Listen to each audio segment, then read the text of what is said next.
Ini siwak kayu Arab namanya, kayu Arab, adanya di tanah Arab.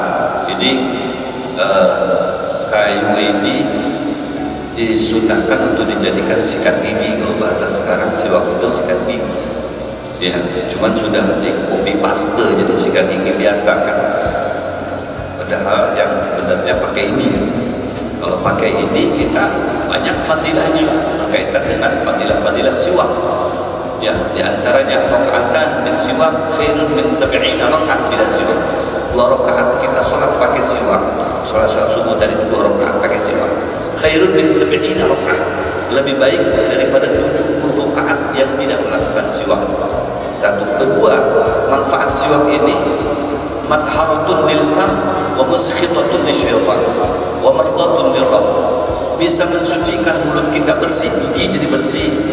Ya, gigi bersih. Kemudian muskhitatun lisyaitan. Syaitan murka, benci, marah. Ya, melihat orang yang bersiwak begini, syaitan begini, marah dia. Memusuhi kita artinya. Enggak apa-apa dimusuhi. Atau mau dicintai sama setan. Nah, kedua, mau dicintai sama setan atau dimusuhi. Ya, kalau pakai siwak dimusuhi sama setan. Setan enggak senang. Tapi mardatun lirabb, Allah senang, Allah ridha. Ya. Dan hukumnya asyaddu istihbaban, sangat disunahkan. Ya, sangat disunahkan. Rasulullah melakukan itu kemana-mana, safaran kana hadaran, baik ketika di dalam kota, di luar kota, kalau mau sholat, mau berbicara, mau apa saja. Karena bersiwak ini disunahkan bukan hanya ketika sembahyang. Ketika berbicara disunahkan untuk pakai siwak ini. Ya, melakukan apa saja disunahkan yang berkaitan dengan ya mulut, maka itu disunahkan untuk bersiwak. Masya Allah, ini ajaran Rasulullah supaya mulut kita, gigi kita itu bersih dan mulut kita pun suci ya dengan menggunakan siwak. Sekarang hukumnya ketika di bulan puasa disunahkan, ini secara hukum dasarnya disunahkan memakai siwak itu sampai waktu zawal. Waktu zawal itu adalah waktu tergelincirnya matahari, yaitu jam 12 waktu zuhur. Sampai itu saja, lebih daripada itu makruh. Kalau masih jam 10, jam 11, jam 12 sampai zuhur itu boleh. Tapi lebih daripada itu hukumnya makruh. Pakai siwak ya makruh.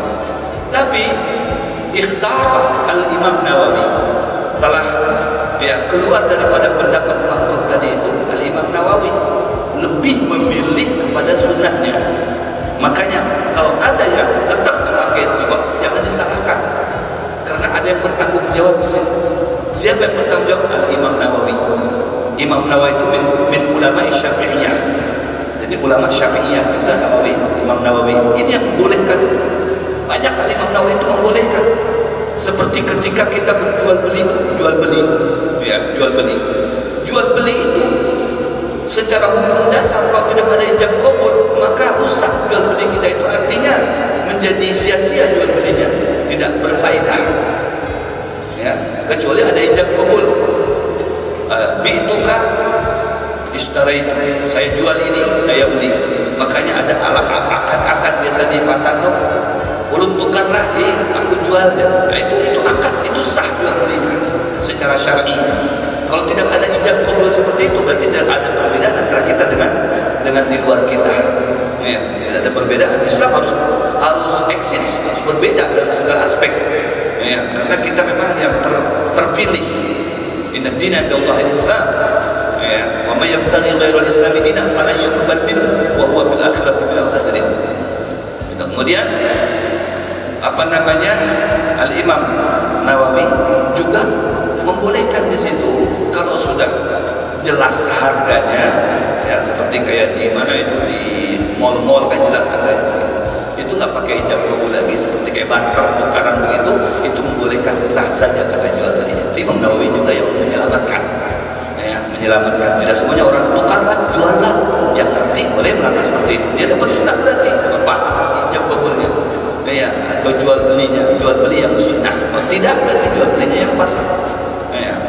Nah, dalam bersiwak begitu juga hukum dasarnya kalau sudah lebih daripada waktu zuhur, ya, maka makruh menggunakan menggunakan siwak itu. Nanti kalau waktu asar kada boleh lagi, atau sebelum asar kada boleh lagi menggunakan siwak, sudah. Atau pas duhur itu sudah ikhtiar, sudah jangan pakai siwak lagi. Itu hukum dasar.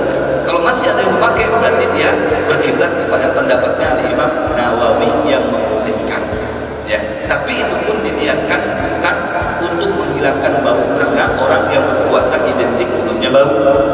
Ya, mungkin karena faktor tidak berbicara, faktor sisa-sisa makanan dan lain sebagainya, atau faktor guring tarus dari pagi sampai zuhur guring terus mulut jadi bau. Ya, nah ini niatnya bukan untuk menghilangkan bau atau kotoran gigi, niatnya untuk menghidupkan sunnah Nabi. Seperti itu, karena fadilahnya luar biasa pakai siwak. Saya jelasin.